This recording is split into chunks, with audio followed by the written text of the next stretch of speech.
नमस्कार, मैं पीएस सिसोदिया और आज खड़ा हूं जोधपुर के ओसिया विधानसभा के एक प्रबल दावेदार, जहां पिछले विधानसभा इलेक्शन में भी उनकी दावेदारी बहुत प्रबल रही है, बहुत ही अच्छा प्रदर्शन किया था। लेकिन वो पिछली बार निर्दलीय थे और अब की बार बीजेपी ज्वाइन कर चुके हैं। उनसे बारे में जानेंगे कि ओसिया विधानसभा में क्या प्रमुख मुद्दे हैं और उनके इलेक्शन में उनका क्या मैनिफेस्टो रहेगा।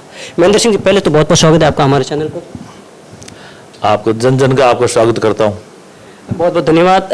हम जानना चाहेंगे और ओसिया की विधानसभा की जनता जानना चाहेगी, अगर महेंद्र सिंह जी इलेक्शन लड़ेंगे तो इलेक्शन के उनके क्या मुद्दे हैं जो क्षेत्र के लिए प्रॉफिट में रहेंगे। मैं ओसिया क्षेत्र में निस्वार्थ भाव से और बिना किसी पद पे रहते हुए मैंने हमेशा जनता की, हर वर्ग की, छोटे बालक से लेकर बूढ़े तक की सेवा की है। समाज के अंतिम छोर पर बैठे व्यक्ति की सेवा की है और मैंने मेरा परिवार समझते हुए उनके हर कार्य को, मेरे पास सरकारी पद नहीं होते हुए, न राजनीतिक पद होते हुए, मैंने प्रयास किसी को खाली हाथ नहीं भेजा और उसे संतुष्ट करके भेजा। उसी की आज परिणति है कि जनता का मेरे प्रति बहुत स्नेह है। महेंद्र सिंह जी, पिछली बार बात करें तो आपने करीबन निर्दलीय होते हुए भी इतना जनता का जो आशीर्वाद प्राप्त हुआ, उसका क्या मुख्य रीजन रह सकता है। मैं ये बात आपको पहले अभी मेरे बात बता चुका हूँ कि मैं सन 2003 से आज करीब 20 वर्ष हो चुके हैं। मैं एक ही देव ओसिया क्षेत्र को मेरा परिवार मानता हूँ और उसी ट्रेंड पे मैं चलता आया हूँ और हर आदमी को, हर वर्ग को, इसमें मैं किसी नहीं सोचता कौन क्या है, किसी सोचता नहीं, मेरे परिवार ही मानता हूँ पूरे क्षेत्र को।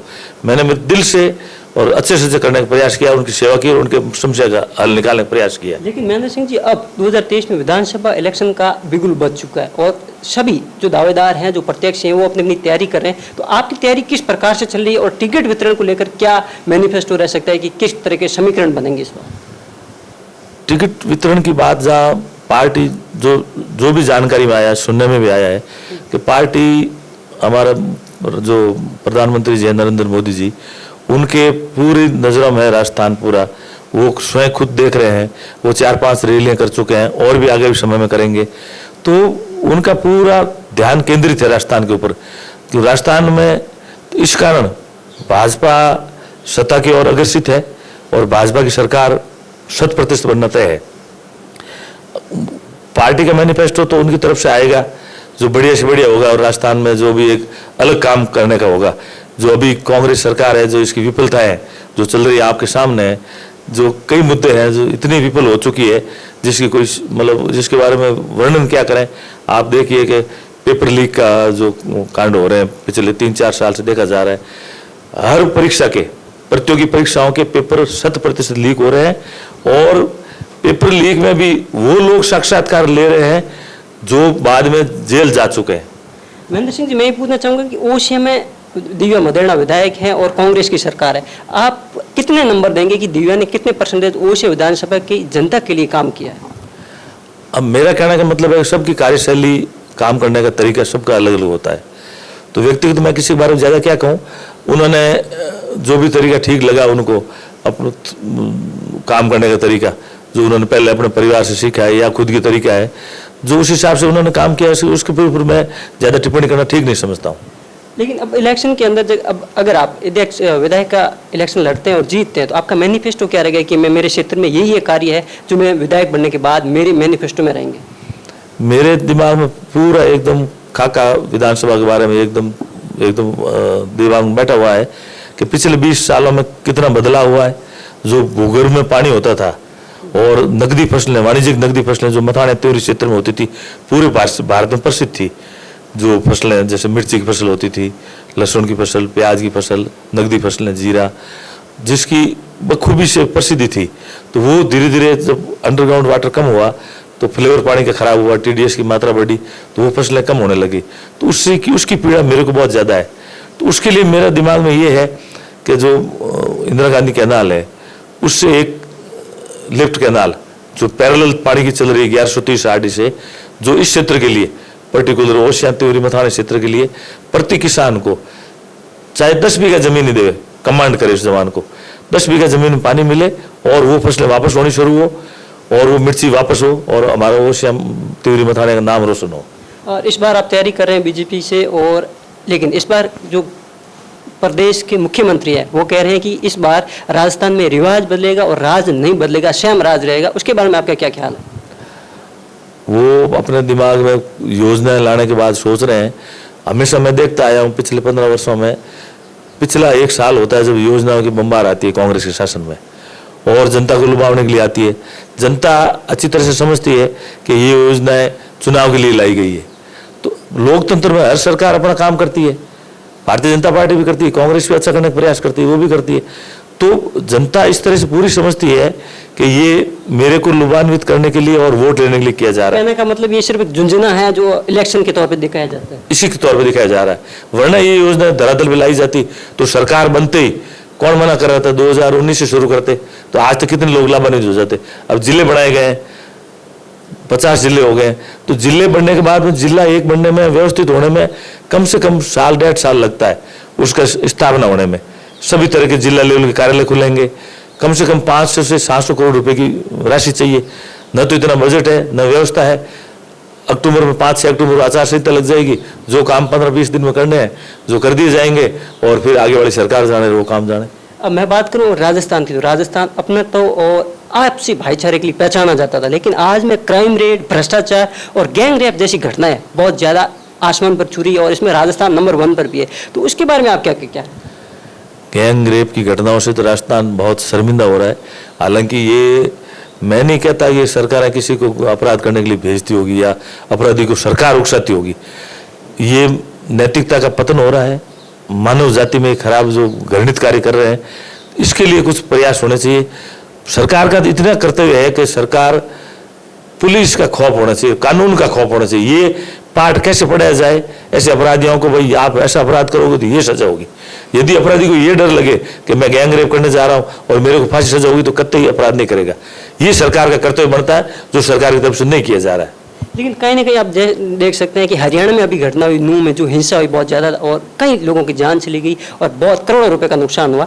तो ऐसी घटनाएं जो इलेक्शन आते ही होती है, अब 2024 में लोकसभा के इलेक्शन है, तो आप देख सकते हैं ऐसी आंदोलन या ऐसी घटनाएं होती रहती है। या इलेक्शन से जोड़कर इसको देख सकते हैं क्या? मैं इसमें पूरा नहीं कह सकता कि इलेक्शन से जोड़कर देखा जाए, परंतु जिस समय हुई है इसलिए क्या इलेक्शन नज़दीक है, करीब होने जा रहे हैं, राजस्थान में होने जा रहे हैं और लोकसभा के भी मई अप्रैल में भी होने जा रहे हैं। तो अमूमन हर आदमी सोचता है कि इलेक्शन, वरना नूर क्षेत्र में, मैं उस क्षेत्र में काफ़ी आना जाना रहता मेरा व्यवसायिक कारणों से, मैंने ऐसा देखा नहीं वहाँ कभी माहौल खराब कि ये ऐसी घटना हो सकती है। मैं खुद स्तब्ध हूँ कि ऐसी घटना हुई कैसे। परंतु सरकारों को पास जानकारी होनी चाहिए थी पहले कि भाई ऐसी घटना हो सकती है, इसको कैसे रोका जाए। ये इंटेलिजेंसी की कमी रही है या आपस में भाईचारा जो मनमुटाव है, जो बिगड़ा, सौहार्द बिगड़ा है, उस पर कैसे इसका निपटारा कैसे हुए और भविष्य में बिगड़े नहीं, इसकी तरफ सरकारों को प्रयास करने चाहिए। इस बार है जो जोधपुर से सांसद और केंद्रीय जल शक्ति मंत्री, उनका और मुख्यमंत्री का हमेशा टकराव रहता है। तो उनको तौर पर अब देखा जाए तो गहलोत जी को फर्स्ट टाइम देखा जाए तो कोर्ट में पेश करने के आदेश हुए, उसके बारे में आपके क्या विचार? अब ये उनके ऊपर आरोप लगता रहता है कि उन्होंने करीबन हजार करोड़ का घोटाला किया है। तो क्या आपको लगता है कि बीजेपी में ऐसे नेता भी है जो घोटाले करते हैं? मैं नहीं मानता कि उन्होंने खुद ने कुछ घोटाला किया होगा। अब राजनीतिक रूप से आप कुछ कोई पार्टी है इतने ओछेपन पे या हल्केपन पे आना नहीं चाहिए। जो आपको कुछ गरिमा, पदों की गरिमा मैं मानता हूँ रखनी चाहिए और छोटी बातों पे नहीं आना चाहिए। तो हम तो जब उनसे बड़े नेता हैं, जो हमारे से बहुत बड़े नेता हैं, उनसे अच्छी बातें हम सीखते हैं, ऐसी बातों हम ध्यान नहीं देते हैं। इस बार बात करूं तो युवा है जो इलेक्शन में काफ़ी महत्वपूर्ण रोल निभाते हैं। तो आपका क्या मैसेज रहेगा युवाओं को कि इस बार किसको वोट करना है, किस तरीके पे करना है? आप देखिए युवाओं की तादाद दिनों दिन बढ़ रही है, भारत युवा हो रहा है। 40 साल तक के लोगों की बहुत संख्या है भारत में, परसेंटेज वाइज देखा जाए तो इनका अहम रोल रहता है। तो मैं हमेशा क्षेत्र में घूमता हूँ, जाता हूँ, आता हूँ, जहाँ भी मेरा वो भी बुलाते हैं मैं भी जाता हूँ, तो पहले उनकी बात को समझता हूँ, सुनता हूँ। जो बेरोजगारी की समस्या है, कुछ रोजगार के क्षेत्र, इस क्षेत्र में भी रोजगार के साधन खुले तो उनको रोजगार मिले। खेलों की तरफ इनकी जो रुचि होती है तो वो भी प्रोत्साहन करने की योजना होनी चाहिए सरकार की तरफ से। हमारी भी यही रहेगी आगे भविष्य में कि खेल की तरफ से अच्छे खेल खेले जाए और खिलाड़ी बने, स्पोर्ट्स में जाए। हर तरीके के जो युवाओं को जो रोजगार अवसर मिलने चाहिए तो ज़्यादा से ज़्यादा उपलब्ध कराने का प्रयास किया जाएगा। मेरा लास्ट सवाल करूँ तो मैं ऐसा क्या है आप में जो बीजेपी आप पर ही भरोसा करके आपको ही टिकट दे? ऐसा क्यों, कोई और क्यों नहीं? वो तो बीजेपी करने के बाद ही पता चलेगा। अभी तो प्रयासरत है, सोच के चल रहे हैं। हमारे कार्यकर्ता भी आशान्वित है कि इस बार आपको मौका मिलेगा। तो इस सोच के चलते हैं, इतने सालों से काम कर रहे हैं, इतने वरिष्ठ हो गए काम करते करते, तो सब कार्यकर्ताओं की भी इच्छा होती है कि इस बार आपको मौका मिले। तो हम ये सोच के बैठे हैं, पार्टी हमारी तरफ हमारी बात को सुने। आप क्षेत्र में कब से और जनता की अब की बार क्या परिदर्शा लग रही है कि इस बार वो अपने ऊपर विश्वास जताएगी, क्या लग रहा है आपको? क्षेत्र के इस जो क्षेत्र में मैं जो व्यूज आते हैं जनता के लोगों के, मैं करीबी से धरातल पे काम करने वाला आदमी हूँ। तो मैंने देखा है कि बदलाव 100% होगा। उस में इसमें कोई बदलाव 100% होगा। मैंने जहाँ तक सुना है कि महेंद्र सिंह जी सरल स्वभाव के हैं, व्यक्तित्व के धनी हैं, और जहाँ तक देखा जाए वो दानदाताओं में भी शामिल आते हैं। हर जगह जहाँ पर भूंगरा गैस प्रकरण हुआ वहाँ पर भी उन्होंने दिल खोल कर दान दिया था। इसके बारे में आप कुछ कहेंगे कि हाँ, मैं मेरी बड़ाई नहीं करना चाहता, या फिर आप हमेशा हेल्प करने के लिए आगे रहते हैं? नहीं, उसमें बड़ाई का नहीं होता। मैं मानव जाति के प्रति मेरा स्नेह और प्यार प्रेम इतना रहता है, जो आगे कोई कष्ट में दिखता है तो मेरे से आ नहीं जाता है।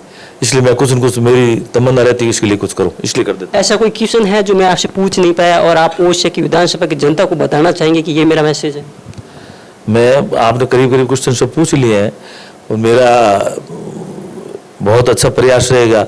यदि पार्टी प्रत्याशी बनाएगी तो जनता के आशीर्वाद से सब कुछ ठीक होगा, तो आगे ओडिशा क्षेत्र के लिए नया कुछ करके मैं दिखाऊंगा। हमारे साथ थे महेंद्र सिंह जी उम्मेदनगर, जिन्होंने बताया कि अगर बीजेपी पार्टी हमारे ऊपर भरोसा करती है और बीजेपी की गवर्नमेंट आती है तो हम ओडिशा में विकास के नए आयाम स्थापित करेंगे। जय हिंद।